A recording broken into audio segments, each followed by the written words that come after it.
Retrouvez Passion Auto avec Pionnier.re, le spécialiste de l'autoradio.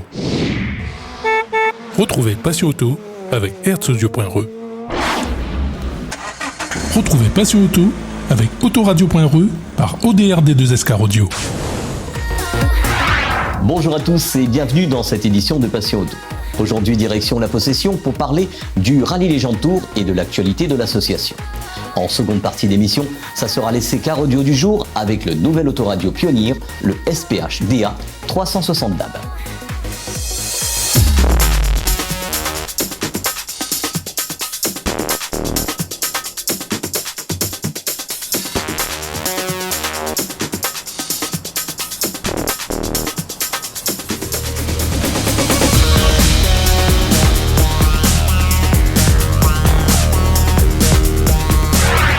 Le week-end du 27 et 28 août dernier, c'était le Rallye Légende Tour. Retrouvons Jeff pour nous parler de ce week-end dans Passion Auto. Bonjour Didier, un petit coucou à Patrick, on le salue.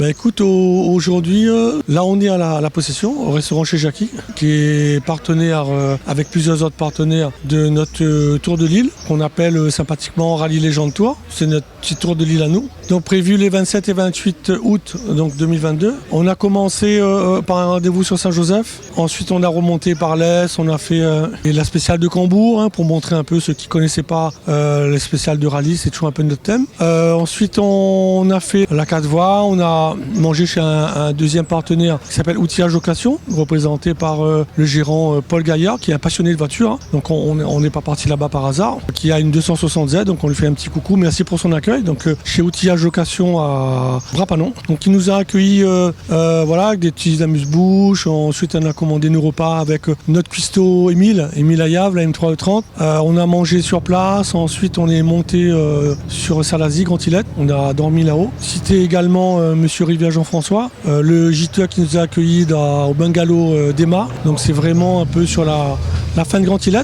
Un gîte qui est connu des rallymen quand il y a les rallyes de l'Est. Souvent, c'est les gîtes ils sont pris et dont le sien. Ce matin, on a quitté Grand Islet un petit peu sous la pluie. On avait eu un super beau temps hier. Et aujourd'hui, a priori, il pleuvait un peu partout. Donc on a quitté tranquillement. On a passé une matinée incroyable, une soirée excellente. Et du coup, on a même fait les écarts de Grand Islet avec des quartiers que j'ai jamais été de ma vie. Donc merci à Jean-François Rivière. Ensuite, le point d'étape de notre Tour de Lille, ça a été l'ouverture de la NRL qui a coïncidé avec bonheur avec notre Tour de Lille. Donc on ne s'est pas fait prier, on a attendu près de la Redoute. Il y avait pas mal d'embouteillages. Et après, ça a été un plaisir de rouler sur cette première moitié de NRL. Et puis voir la montagne d'un autre point de vue, c'était quelque chose de spécial. Donc on est content de l'avoir fait. Et donc là, du coup, arrivé au restaurant chez Jackie vers les 13h pour manger,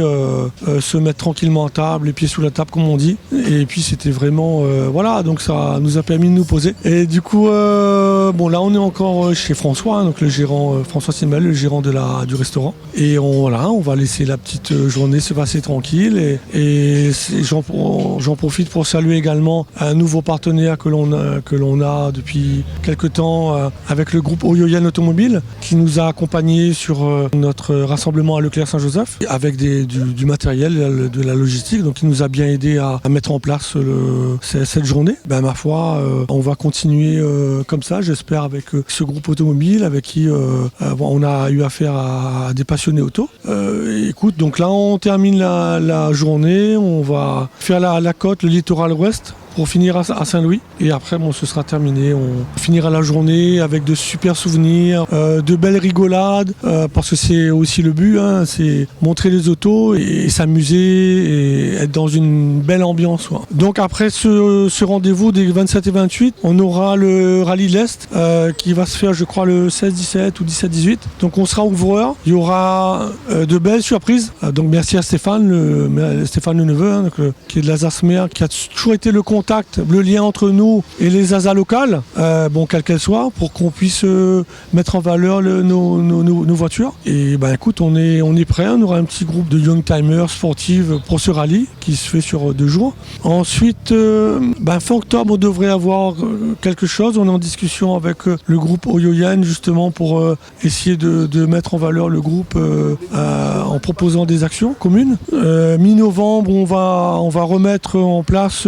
un rassemblement à Leclerc Terrasse. Donc qui était content, je pense, si nous ont redemandé de venir, c'est que le concept leur plaît. Voilà en gros pour nos événements les plus rapprochés. Après on espère toujours continuer sur les ouvertures de rallye jusqu'à la fin de l'année. Voilà, les cartes ne sont pas dans nos mains et puis j'espère l'année prochaine, c'est un vœu pieux comme on dit, c'est de reprendre un contact avec la nouvelle équipe de la Ligue Automobile. Pour ceux qui ne le savent pas, la Ligue Automobile a changé il n'y a pas longtemps, donc on va essayer de reprendre des discussions et de voir qu'est-ce qu'on peut faire, quelles concessions il y a à faire sans que nous, Association Rallye Jaune, on perde notre âme. Voilà, je l'ai dit et je le répète, on veut garder notre âme d'association loi 901. On n'a pas vocation à organiser des rallyes. C'est pas notre but, c'est pas notre désir. Donc on veut rester dans le festif. Et comment concilier le festif et la mise en valeur des voitures anciennes sans aller dans la démesure de rallye, de l'historique, de choses qu'on ne pourra peut-être plus maîtriser. Voilà, donc on veut garder cet esprit-là. Bon enfant. Voilà. Merci à toi. Et je vous dis à bientôt.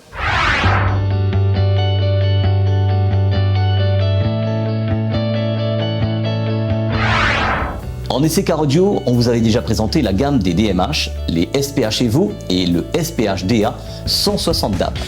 Aujourd'hui, dans votre magazine, c'est le tout dernier modèle sorti qu'on vous présente dans Passion Auto, le SPH DA 360 DAB. Ce nouveau modèle du constructeur japonais Pioneer est un autoradio double DIN à châssis court basé sur l'utilisation du smartphone avec l'autoradio câblé ou sans fil par la technologie Wi-Fi. En présentation, c'est un écran capacitif de 6,8 pouces, soit 17,3 cm de diagonale. L'utilisation est intuitive et facile. Tout comme tout autoradio multimédia Pioneer, il est possible d'y brancher une caméra de recul à l'autoradio. Avec des fonctions de base, tuner FM et aussi la future radio numérique, le DAB, DAB+, et aussi la lecture de fichiers audio et vidéo sur clé USB. En utilisation avec un smartphone, en plus de la fonction kit main libre et le Bluetooth audio, il permet l'utilisation d'applications du téléphone directement sur l'autoradio en passant par le CarPlay pour les iPhones et Android Auto pour les smartphones Android. La connectivité WebLink et aussi la duplication d'écran de votre smartphone sur l'écran de l'autoradio, soit en câble et aussi sans fil en passant par la technologie Wi-Fi. La connectivité sans fil était déjà présente chez Pioneer, mais seulement sur les modèles haut de gamme comme le AVH Z9200 DAB, le SPH Evo 93 DAB et le récent SPA Evo 64 DAB, qu'on vous présentera d'ailleurs prochainement. Avec le SPH DA 360 DAB, cette connectivité sans fil se démocratise sur un autoradio plus accessible. En CarPlay pour iPhone, les applications compatibles sont Waze, Plan, Google Maps en système de navigation, Orange Radio, MyTuner Radio pour accéder aux radios, aux web radios et aux podcasts par internet, Deezer, Qobuz, Spotify pour l'écoute de musique, ainsi que Musique pour l'accès à sa bibliothèque audio personnelle et toutes les applications compatibles. La connectivité WebLink permet sur iPhone et sur Android d'étendre la compatibilité avec la lecture des vidéos sur son smartphone, l'accessibilité à YouTube et plein d'autres possibilités. La duplication d'écran permet d'afficher d'autres applications qui ne sont compatibles ni CarPlay ni Android Auto. Côté audio, le SPH DA 360 DAB possède les réglages de son comme équaliseur 13 bandes, les filtres actifs passe haut et passe bas, les 3 sorties RCA 2 volts et ses 4 x 50 watts en sortie HP amplifiée. Comme la quasi-totalité des autoradios Pioneer, l'autoradio est compatible avec les commandes au volant en rajoutant l'interface adaptée. Le châssis court facilite l'installation et permet la compatibilité à plus de modèles de voitures par rapport aux autoradios à châssis standard. L'utilisation des infodivertissements qu'offrent ces autoradios doit faciliter la conduite s'il est utilisé à bon escient. Et le conducteur doit quand même rester concentré à sa conduite et rester maître de son véhicule. À La Réunion, cette autoradio est disponible chez Pioneer.re et les bons revendeurs de la place autour de 499 €. Cette édition est à présent terminée. Dimanche prochain, ça sera la suite de nos reportages. Bonne semaine à tous et à dimanche prochain sur Télé Créole. Retrouvez Passion Auto avec Pionnier.re, le spécialiste de l'autoradio. Retrouvez Passion Auto avec Herzaudio.re. Retrouvez Passion Auto avec Autoradio.re par ODRD2SK Radio.